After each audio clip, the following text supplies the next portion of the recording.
जय श्री राधे। आनंद आशुलिपि पत्र का अंक 30, प्रतिलेखन संख्या 2, गति 100 शब्द प्रति मिनट, कुल शब्द 400। प्रारंभ करें। सभापति जी, मद्रास में राजकाज हिंदी में नहीं चलेगा। मद्रास में शिक्षा हिंदी में नहीं चलेगी। कितने लोग केंद्रीय सेवाओं में आते हैं, ऐसे लोग भी जलकर मरे हैं जो अंग्रेजी नहीं जानते थे। उनके दिल में अंग्रेजी का प्रेम कहाँ से आया? आश्चर्य की बात यह है कि जो लोग जलकर मर गए, उनकी जेब से चिट्ठी निकली कि वे हिंदी के लादे जाने के विरुद्ध जलकर मर रहे हैं। सारा शरीर जल गया मगर चिट्ठी नहीं जली। वह चिट्ठी बाद में रखी गई थी। इस बात की भी जांच होनी चाहिए कि किसने लोगों को भड़काया और आत्महत्या के लिए प्रेरित किया। डीएमके के एक नेता मेरे साथ साउथ वियतनाम गए थे। वहाँ बौद्धों के जल मरने का दृश्य उन्होंने देखा। ताज्जुब नहीं है, वहाँ से प्रेरणा लेकर उन्होंने लोगों को, निर्दोष लोगों को आत्महत्या जैसे बर्बर काम के लिए प्रेरित किया हो।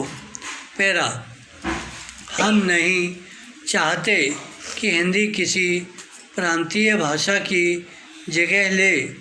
अंग्रेजी जब तक चलेगी तब तक तमिल का विकास नहीं होगा, बंगाल समृद्ध नहीं होगा। अंग्रेजी केवल हिंदी की दुश्मन नहीं है।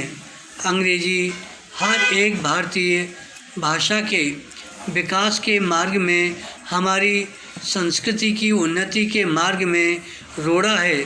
अगर मेरा कहना ही पर्याप्त नहीं है, अगर तमिल वाले यह नहीं समझते कि अंग्रेजी चलने से उनकी भाषा को योग्य स्थान नहीं मिलेगा, तो मैं समझा नहीं सकता। मैं उनसे एक ही प्रार्थना करना चाहता हूँ कि आप अंग्रेजी चलाना चाहते हैं तो चलाइए, अनादि काल तक अंग्रेजी चलाइए। हम अंग्रेजी भाषा के खिलाफ नहीं हैं। अंग्रेजी बड़ी समृद्ध भाषा है, लोग उसे पढ़ें। और केवल लोग अंग्रेजी ही क्यों पढ़ें, फ्रेंच पढ़ें, रशियन पढ़ें। हमारे विद्यार्थी जो इन देशों में छात्रवृत्ति लेकर जाते हैं, वे 6 महीने में उन देशों की भाषा का काम चलाऊ ज्ञान प्राप्त कर लेते हैं। लेकिन अगर वे शुरू से राजकाज, शिक्षा, दीक्षा अंग्रेजी में चलाना चाहते हैं तो चलाएं, मगर आचार्य विनोबा भावे का तीसरा सूत्र मान लें कि हिंदी प्रांतों में अंग्रेजी लादी नहीं जाएगी।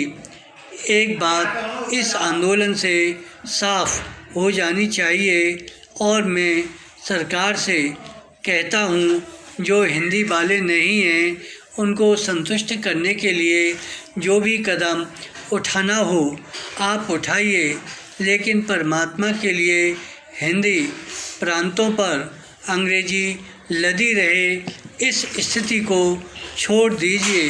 विराम। धन्यवाद।